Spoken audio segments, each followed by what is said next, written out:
Trade reports are escalating surrounding the Toronto Maple Leafs as a recent report has dropped from Elliotte Friedman revealing a massive Leafs trade update. So we'll break down that report as well as discuss another report from multiple different sources revealing a new Leafs trade target. Stay tuned for all that in this episode. But before we get into it, we are proud to announce that this video is brought to you by Rentals.ca, who are proud supporters of Team Canada. And while they've been supporting our national team defend their home court in international competition, they've also been helping thousands of Canadians find their home floor across the country. And it doesn't matter what city you are in, whether you're in Toronto, Vancouver, Montreal, Calgary, Halifax, Winnipeg, Mississauga, Edmonton, and Victoria, St. John's. Doesn't matter where you are from coast to coast. Rentals.ca has a ton of options to find the perfect place and price for you.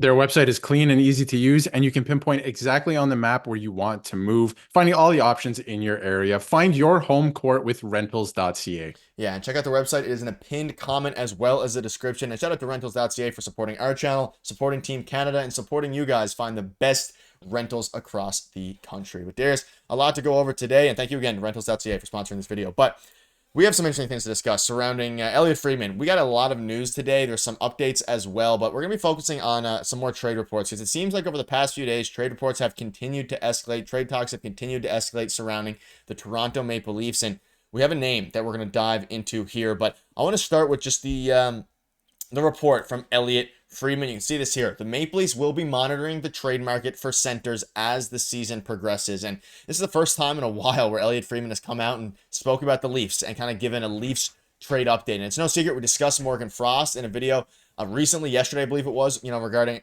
a third line center and how the Leafs could really use a third line center on this team. And it seems like Elliotte Friedman, from what he's hearing, according to his sources, agrees that they're going to be monitoring the trade market for a center. So as the deadline approaches, it seems like the Leafs are going to be in on a center. And we're going to dive into what center that could be here in a minute. But I just kind of gave you a quick sneak peek. I want to get your initial thoughts on this from Elliotte Friedman. It's nice to have a very reliable reporter we can trust drop some very interesting intel on the Leafs. Yeah, the last couple of days we've been seeing, a lot of tweets from a lot of random people just saying it would be nice if the Leafs went out and got this guy, and it'd be nice if the Leafs added X to their lineup and stuff like that. But now we have some concrete reports that the Leafs are monitoring the trade market and what's kind of going on. And it could happen sooner rather than later. I think the Leafs are probably unhappy with a couple of performances on the team, which we'll get to as well, and that they need to add at center. If you look at that whole lineup, I think their strength is definitely on the wings right now, except for maybe the left side. But even then, Pacioretty's been a nice surprise, right? So that's been fine. Bobby McMann, when he's on his game, he's playing well. So that's all fine. I think Brad Living did a great job with the defense.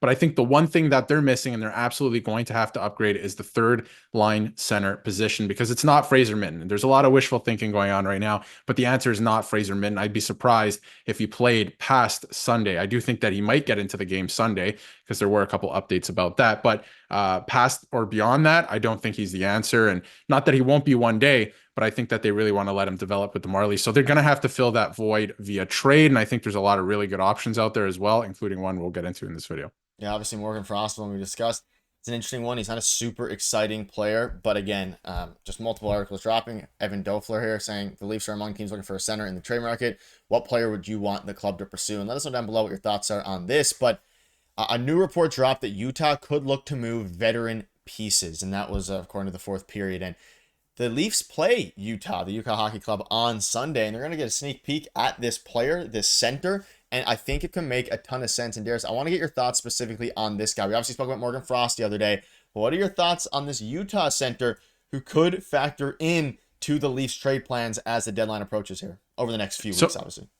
So one thing that I think a lot of people aren't talking about is all of the Leafs centers are left-handed. Bjugstad is a right-handed center, and he's also a big centerman, which would be nice for the Leafs, another big physical presence. This is a guy who was acquired by the Edmonton Oilers a few years ago for their playoff run, and I think that he made a big difference for them. I'm pretty sure that they went to the conference final the year that they had him, and in that role, he played really well. So that would be another option. He's kind of bounced around teams and, landed in Phoenix, and then obviously or Arizona, and now Utah, and the Leafs obviously play Utah, so they're going to get a nice look at him on Sunday as well. But I think he's a really good fit there. Again, right-handed, so it'd be a little bit different. They could add more of that to the lineup. The physicality, of course, I think he's pretty good defensively. So this is something I do think that I might actually prefer Morgan Frost if we're talking about comparables or who we'd rather want. Maybe Morgan Frost, because maybe he's a little bit more flashy and he can do more offensively. But in terms of, size and physicality and those things when that matters in the playoffs. And obviously, I think that the Leafs' lack of scoring in the playoffs is because of their play style, not lack of depth scoring or having snipers on the third line.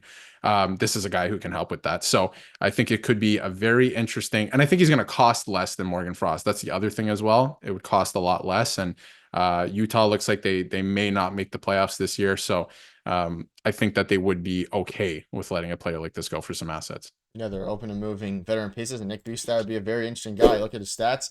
So far this season, he's got 5 points in 11 games, so a little bit better than Morgan Frost, albeit Frost has gotten healthy scratch a ton. And again, Nick Bjugstad's only 32, not only 32, he is 32 years old, whereas Morgan Frost is only 25. So when you're comparing those two guys, again, I think Bjugstad would factor into the third line for the Toronto Maple Leafs pretty well. Maybe you probably wouldn't do the fourth line unless they want to move David Kampf up, whatever they decide to do. And regarding a package, again, I'll ask you, Nick Robertson's a name that's going to keep coming up. His time seems, mostly done. Pontus Holmberg is another guy. There's a lot of different guys here at this point.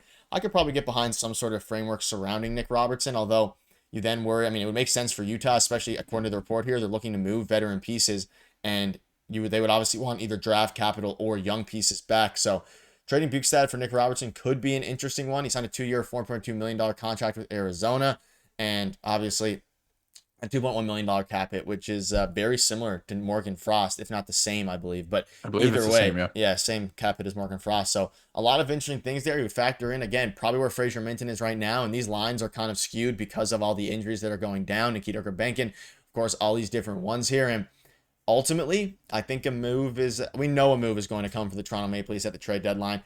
In the past, Brad Living hasn't been super willing to make blockbuster moves at the deadline. He prefers to build his teams in the offseason, like he did this offseason very well so far, at least. But Bjugstad could be a very interesting target. And regardless, they are looking to make a big move and a big splash at that center position. But I think Bjugstad for Nick Robertson, what are your thoughts? I know you're a big Nick Robertson guy, but what are your thoughts on a frame around that? Because it seems like at this point, any trade they make is probably going to include Nick Robertson. Well, it's interesting too, because you might have to get, I was going to say Arizona again. I'm not used to it yet. Utah to retain some salary because 2.1, you're going to have to make that fit under your salary cap. So money's going to have to come out. Maybe it's Nick Robertson. Maybe it's another piece. I do think if it's any other team that a draft pick probably gets this done and really nothing else, I do think that because he's not like a top player or anything like that. He's a third line player, but a good role player for a playoff team for sure. But I do think a draft pick would get it done, but there's probably going to have to be another piece in there to make the salary work or maybe some retained salary. So you're looking at a higher draft pick. But I think that the cost of a player like this is less than Morgan Frost. And I think that there is some use to both, right? Like they're different players for sure. And I think Morgan Frost would be a great player on the Leafs as well. But this guy brings something else that they definitely don't have. A 6'6" presence up the middle of the ice, crashing the net, the physicality, right-handed shot, stuff like that. So he brings a little bit of something different to the table, which I think is good. So I think that they're going to keep a close eye on this, and I think it could happen sooner rather than later because, like you mentioned, we've been saying it the whole season. Brad Living notoriously does not like to make big trades at the trade deadline. He likes to build his teams in the offseason so they can gel the entire season. But he's not, afraid or doesn't shy away from adding a piece that they will need. He's not going to go out and get any big fish at the trade deadline that would really put you over the top or anything like that, but he will fill some holes. So I do see that this is a move that he will make, whether it's now or at the trade deadline. I think it's coming probably relatively soon. Yeah, let us know down below what your thoughts are on this. Lots of things are happening. Again, there's the Leafs play big game Sunday, a month of December coming up. And ultimately, it's going to be a very wild few weeks. So make sure to hit the subscribe button. And thank you again to Rentals.ca for sponsoring this one. We'll see you guys later.